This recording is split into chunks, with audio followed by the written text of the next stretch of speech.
বাবা, এই নাও তোমার চা। ধরো। কি হলো, তুমি কোথাও যাচ্ছ নাকি? হুম, মানে এখন কোথায় যাবে? না না, এই মাত্র তো মন্দির থেকে ফিরলাম আমরা, এখন আবার কোথায় যাচ্ছ তুমি?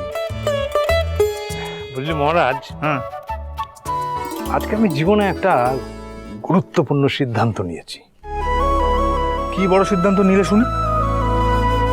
মানে আমার যেটুকুন আছে, মানে স্থাবর অস্থাবর, সবটা আমি ভাগ বাটোয়ারা করে দিতে চাই। মানে তুমি তোমার স্থাবর অস্থাবর ভাগ বাটোয়ারা করে দেবে? মানে কি সম্পত্তি ভাগ করে দেবে তুমি? আরে কি, আরে কোথায় চললে? শোনো শোনো, আরে বাবা কি বলছো তুমি? না না, তোমার মাথায় এগুলো আসছে কেন? তুমি এগুলো ভাগ বাটোয়ারা কেন কেন কেন করো? এই শোন শোন, না না, শুনবো না, তুমি আমার কথা শোনো। আমি বলছি এগুলো তুমি করো না, এগুলো করতে নেই। এই শোন শোন, তোর কোনো কথাই আজকে আমি শুনতে চাইছি না, আমি বুঝতেও চাইছি না, ঠিক আছে? আর শুনে রাখ,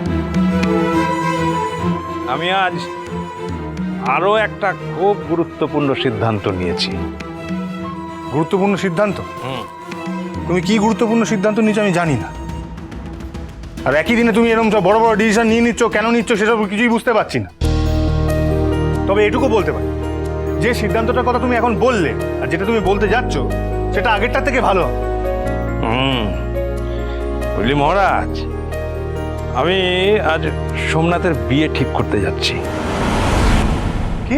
হ্যাঁ, ঠিক করছি যে মেয়েটাকে আশীর্বাদ করেই ফিরবো আজ। বাবা, কিন্তু অনেক দূর ভেবে ফেলেছো গো। হ্যাঁ, মেয়েটা কি করে, কোথায় থাকে, কি? ওরে বাবা, বাড়ি টাড়ি? ও গরিব ঘরের মেয়ে, গরিব ঘরের মেয়ে, কিন্তু আমাদের এই বাড়ির না উপযুক্ত, বুঝলি? আর এই মেয়েই পারবে তোর ওই তেঁদর দাদাকে ঠিক রাস্তায় নিয়ে আসতে। দেখি দেখি, দাও তো, দাও, দাও। আরে কি ব্যাগটা দে না। না, ব্যাগ দেবো না। তুমি নিমিত্তের ভাগিদার কেন হচ্ছ? হ্যাঁ, না কেন হচ্ছ? মা একটা বড়লোক বাড়ির মেয়েকে আনতো, দাদাকে সে পায়তলা একবার চেপে রেখে দিত, দাবড়ে রেখে দিত। না, মাও পার পেতো না, না মা পার পেতো না। হ্যাঁ, মাকেও কিন্তু একেবারে দাবড়ে রেখে দিত, কিছু জব্দ করে দিত। না না, বড়লোকের বেটি, কিছু বলা যাবে না, কিন্তু গরিব বাড়ির মেয়েটাকে শুধু শুধু এই বাড়িতে এনে কষ্ট দেবে কেন? আরে আস্তে আস্তে বল। না, কোনো আসতে বলতে পারবো না। কেন আসতে বলবো?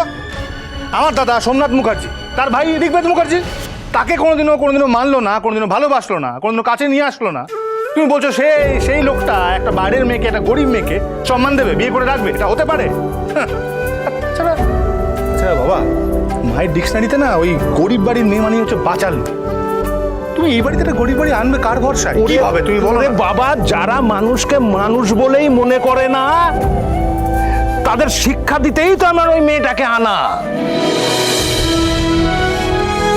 আমার মনে হয়, বুঝলি মহারাজ, ওই মেয়েটা এলে না আমাদের জীবন স্বর্গ হয়ে যাবে, স্বর্গ। হ্যাঁ, আমাদের জীবনটা স্বর্গ হয়ে যাবে আর মেয়েটার জীবনটা নরক হয়ে যাবে, তাই তো? কি তাই? তা কেন বলছো? তোমার বড় ছেলের জীবনে যে আর কেউ নেই সেটা তুমি শিওর? তুমি? সেই যে ডুবে ডুবে জল খাচ্ছে না, তার কোনো গ্যারান্টি আছে? তো খাক, ডুবে ডুবে জল খাক, কিন্তু ওকে বিয়ে আমার কথাটাই করতে হবে। আচ্ছা, ওর টাকার দরকার আছে তো দেবো, টাকা দেবো, কিন্তু শর্ত একটাই হবে যে আমার পছন্দের মেয়েকে বিয়ে করতে হবে, বাস। তাছাড়া মহারাজ, আমরা তো আছি রে, মেয়েটার উপর যদি কোনো অন্যায় হয় আমরা প্রতিবাদ করব। প্রতিবাদ করো? হ্যাঁ। না না, মানে তুমি টাকা দিয়ে দাদাকে এভাবে বিয়ে করার জন্য রাজি করতে পারো না। বিবাহিত জীবন এভাবে চলতে পারে না বাবা। আর যদি মেয়েটার উপর সত্যি কোনো অত্যাচার হয়, কোনো ঝামেলা হয় ওদের মধ্যে, স্বামী স্ত্রীর মধ্যে, তার মধ্যে তুমি ঢুকতে পারবে? না না, এটা ঢোকা সম্ভব? তুমি বলো না এটা ঢোকা সম্ভব? শোন, না, কি করে তুমি ঢুকতে পারো? তোমার নিজের কোনো মান সম্মান কিছু নেই? ওরে, আমার বৌমার যদি অসম্মান হয় তার প্রতিবাদ আমি করব, আমি রুখে দাঁড়াবো। কারণ ওই মেয়েটার প্রতি, ওর পরিবারের প্রতি আমার একটা দায়বদ্ধতা আছে। কি দায়বদ্ধতা? কিসের দায়বদ্ধতা? মানে কোন দায়বদ্ধতার কথা তুমি বলছো? ও আছে,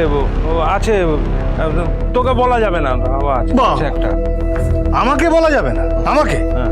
মানে তুমি তাহলে কোন দায়বদ্ধতা আছে? কি এমন দায়বদ্ধতা আছে যে তুমি আমাকে বলতে পারবে না? এই সব কথা বলে তোকে কি এই কথাটা বলতে হবে নাকি? হ্যাঁ, তোকে বলতে হবে। হ্যাঁ, বলতে হবে। কেন বলবে না তুমি? তোমাকে বলতে হবে। তোমার উপর আমার সেই অধিকার আছে, আমার মায়ের উপর সেই অধিকার নেই। আমি মায়ের সন্তান হওয়ার পরেও মা আমাকে দূরে সরিয়ে রেখে দেয়, কিন্তু তোমার উপর সেই অধিকার আমার আছে, তোমাকে বলতে হবে। বলো। ঠিক আছে, তাহলে বল, চেঁচিয়ে বল। হ্যাঁ হ্যাঁ, অত বছর আগে তুই যে নির্দোষ ছিলি, হ্যাঁ আজও তুই নির্দোষ আছিস।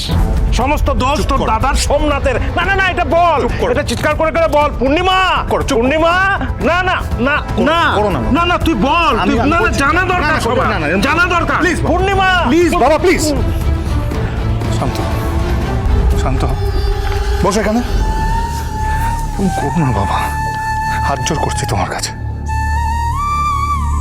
আমার জন্য আমার পরিবারের কেউ কোনো কষ্ট পাক, এটা আমি চাই না। তুমি আমার জন্য কষ্ট পাও, মা আমার জন্য কষ্ট পাক, আর কেউ আমার জন্য কষ্ট পাক, এটা আমি চাই না। আমি নিজে জ্বলছি, আমাকে চলতে দাও না। আমাকে জ্বলে মরে যেতে দাও, দগ্ধ হয়ে যেতে দাও, আমার তাতে কোনো সমস্যা নেই। কিন্তু তুমি কাউকে বলবে না, কাউকে না।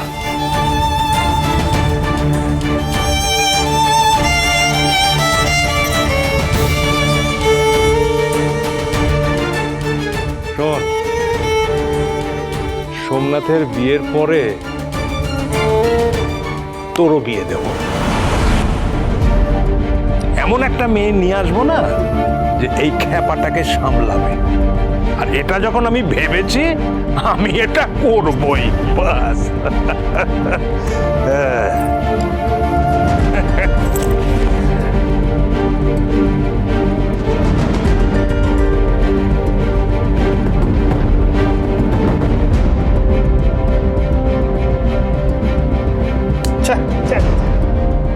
এই দাদার বিয়েতে আমি কিছুতেই পার্টিসিপেট করবো না। হ্যাঁ, কিছুতেই না। কার কপাল পুড়তে যাচ্ছে কে জানে। একটা গরিব নিরীহ মেয়ে তার কপাল পুড়িয়ে দেবে, আমি জানি। আমি কিছুতেই যাব না। দরকার হলে মাল খেয়ে পড়ে থাকবো, মাল খেয়ে। মাল খেয়ে। বাবা কি বাড়ি খেতে, একদম দাদার মতো।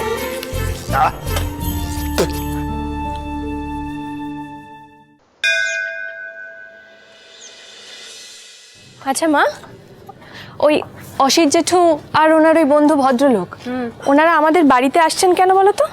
ঠিক বুঝলাম না। বললেন তো বাড়ি এসে সামনাসামনি কথা বলবেন। তবে অসিত দা তো আমাদের অনেক পুরনো কাস্টমার। হ্যাঁ, অসিত জেঠু তো আমাকেও আগে অনেকবার ফুলের বোকে, মালা এসবের অর্ডার দিয়েছেন। দাঁড়ান দাঁড়ান, এ কি রাস্তা আটকাচ্ছেন কেন? হাত সরান। মালাটা দিন। আরে আরে গাজওয়ারি নাকি? মালা আমি আপনাকে দিতে যাব কেন? আমি দিতে বলেছি, তাই দেবেন। কত দাম? এই অসিতদার সাথে ওনার একজন বন্ধু এসেছিলেন না, ভদ্রলোক কিন্তু খুবই ভদ্র, মিষ্টভাষী, হাসি খুশি, অমায়িক। খুব ভালো লাগলো কথা বলে।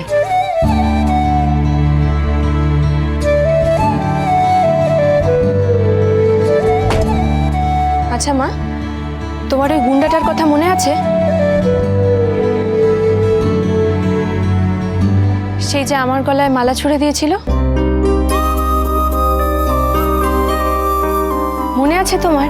সেই যে গণবিবাহের দিন মেয়েটাকে টানতে টানতে নিয়ে চলে এলো।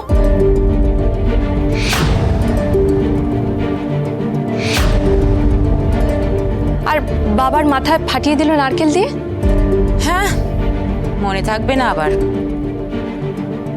তবে একটা বাঁচোয়া, ফিরে আসার পর থেকে তাকে এই মন্দির চত্বরে একটু কমই দেখছি। কিন্তু আমি দেখেছি জানো মা, এই একটা বছরে অনেকটা বদলে গেছে ও। এখন গুন্ডামি ছেড়ে ড্রাইভিং করছে। তাই বুঝি? তাহলে বলতে হয় সুমতি হয়েছে। এটা বুঝতে পেরেছে যে সঠিক পথে থাকলে তবেই জীবনটা সুন্দর হয়, নয়তো নয়। তোমার মনে আছে আমাকে সিএ পড়াবে বলছিল সেদিন? মনে আছে তো, তোর বাবাও বলছিল সে কথা। তোর বাবা মানুষ চিনতে খুব একটা ভুল করে না রে। বাবা বলেছিল। না রে মা, ছেলেটা অত খারাপও নয়। কে জানে, তোর বাবার কথাগুলোই হয়তো সত্যি হতে চলেছে। বাবা তো আমাকে নিয়েও অনেক কিছু বলেছিল মা, অনেক স্বপ্ন দেখেছিল। আচ্ছা মা, আমি ওই স্বপ্নগুলো পূরণ করতে পারবো তো? ওই ইচ্ছেগুলো কোনোদিনও পূরণ হবে আমার? এসব কথা কেন ভাবছিস পূজা? বিরাট বিজ্ঞ না হলেও আপনার মেয়েকে মানে আমি পড়িয়ে কিন্তু সিএ বানিয়ে দিতে পারবো। কিরে, কি ভাবছিস তুই? বাবার আমার কথার মাঝখানে ঢুকে সেদিন কথা বলছিল, ভেবেছিলাম ইচ্ছে করে রাগাচ্ছে, কিন্তু না জানো, ও সত্যি সত্যি আমার পড়ার জন্য বইও এনে দিয়েছে। এই বইগুলো সিএ হবার স্বপ্নকে উড়ান দেবে। আমার বাবার আমাকে নিয়ে অনেক স্বপ্ন আছে, আমি অবশ্য জানি না সেগুলো আমি বাস্তবায়িত আদৌ করতে পারবো কি না, তবে আমার মনে হয় যে আপনি পারবেন। ভারী অদ্ভুত ওই লোকটা। এই মাসের মধ্যে আমি আমার ছেলের বিয়ে দেবো, এই পণ করছি, এই মাসের মধ্যেই বিয়ে দেবো। আপনার এই মেয়েটিকে আমার চাই। ধরে নে না, এই সব কিছু তোর বাবার ইচ্ছেতেই হচ্ছে। আমার তরফ থেকে এই বিয়েতে কোনো আপত্তি নেই। আমি এই বিয়েতে রাজি। সোমনাথের ঠাম্মির আশীর্বাদী বালা, আজ থেকে এটা আমার বড় বৌমার।